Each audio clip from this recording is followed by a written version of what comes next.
Conseiller à la sécurité des États-Unis, la guerre en Ukraine implique la Chine et la Corée du Nord. General Kellogg, I wondered if you have some thoughts, observations, or a question. Can we get a mic to General Kellogg here in the front? Yes, sir.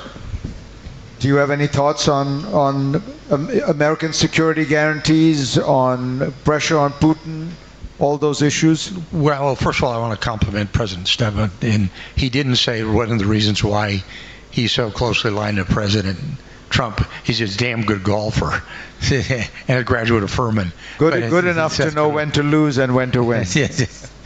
Well, I don't play golf, so I'm okay there. No, I think when it comes to security guarantees, I think it's been said very well. Security guarantees are not necessarily boots on the ground, troops on the ground. And let me be clear.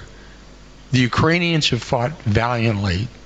The way they fight, I'm not too sure they need a whole lot of ground troops on the ground. They've been fighting exceptionally well if you look at the loss ratios they've got there.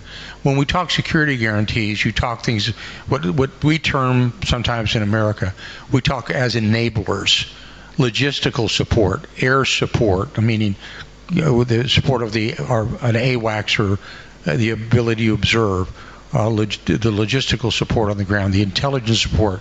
Those are enablers that we have in the United States that are critical to any type of engagement that you have there because they're really quite good. And I think that's when you talk security guarantees and they're working. And I know that the chiefs of defense have worked it. They've talked their way through it. I know the national security advisors have worked their way through it. I know Secretary Rubio, I believe, is currently in Israel right now, has worked his way through it. So this is a discussion point on the security guarantees. But I think you've got to get to a pause, a ceasefire, war termination, before you can get there to implement that. And I think that's the key thing going forward. But I credit and that I've never seen the alliance this strong.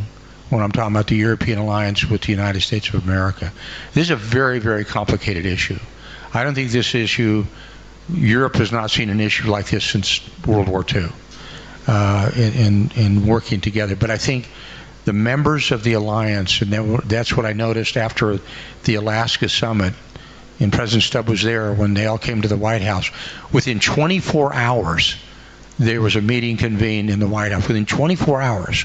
And they went inside the Oval Office, and then they went to the East Room, and they sat down there, and they worked their way through it. I'm not too sure you would have seen something like that 5 years ago, 6 years ago, 8 years ago, 10 years ago. So I think this is all what we call a work in progress. I don't think, that's when I said, you asked the question earlier, and by the way, I thought your interview with President Zelensky was exceptionally good. But I think that is all being worked. I would never speak for the president, and I know he's got his views on it, on where he wants to go, but I think everybody is trending in the right direction. This is a very hard issue. It's a very complicated issue. It is worldly in its dimension. If people think this is only a European problem or an issue, it's not. Not when you see North Korean troops fighting on the ground near Kursk.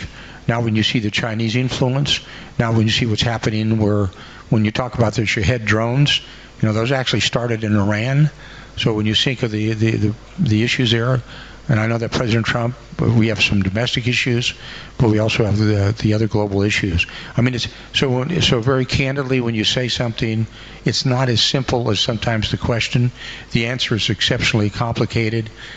What my confidence is, seeing the world leaders that are there, to include the president, that you see on the ground, be it Maloney or Macron, Starmer, Mertz, I've got a lot of confidence in the alliance of working together because the talent in that group is enormous.